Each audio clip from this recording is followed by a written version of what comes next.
Shalom, selamat pagi, selamat datang di Renungan Harian Toraya, Rabu 15 Maret 2023. Sebelum kita masuk di Renungan Harian Toraya, mari kita berdoa. Bapa, dalam nama Tuhan Yesus, terpujilah Engkau Tuhan Yesus, dari selama-lamanya sampai selama-lamanya. Terima kasih atas berkat-Mu Tuhan, kami dapat bernapas dengan lega.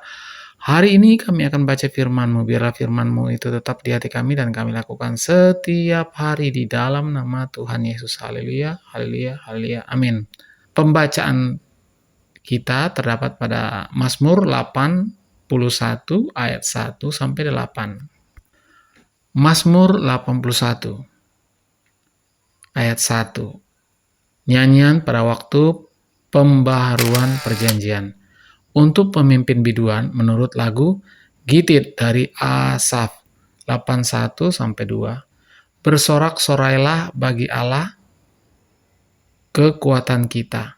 Bersorak-soraklah bagi Allah Yakub. Angkatlah lagu, bunyikanlah rebana, kecapi yang merdu diiringi gambus.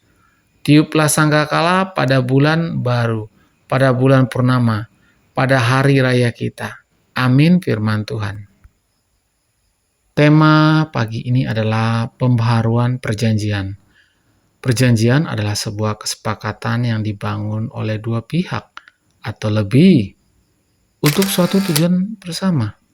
Di dalamnya ada komitmen bersama yang menuntut kesetiaan dari semua pihak yang mengikrarkan perjanjian itu. Kalau di Toraja disebut sibase. Perjanjian atau base dapat saja direproduksi terus-menerus dari generasi ke generasi, sehingga tidak dilupakan. Dalam momen-momen tertentu, orang biasa melakukan tradisi untu dan base, di mana janji atau sumpah tersebut dirayakan kembali dengan melibatkan keturunan dari pihak-pihak yang terikat di dalamnya. Perjanjian adalah tema besar yang ada di dalam Alkitab. Karena itu Alkitab dikategorikan ke dalam dua bagian besar, Perjanjian Lama dan Perjanjian Baru. Perjanjian Lama ditandai dengan pemilihan Allah atas bangsa Israel menjadi bangsa pilihan. Sebagai respon, maka orang Israel harus hidup di dalam perjanjian tersebut dan tidak boleh keluar dari dalamnya. Jika orang Israel setia, maka Allah melimpahkan berkat dan melindungi mereka dari ancaman dan bahaya. Tetapi seringkali orang Israel ingkar, sehingga malapetaka menimpa mereka. Namun demikian, Allah tidak pernah membatalkan janjinya, tetapi sekaligus menuntut pertobatan dari orang Israel yang telah ingkar. Inilah yang menjadi dasar sehingga perjanjian tersebut diulangi dan dirayakan kembali.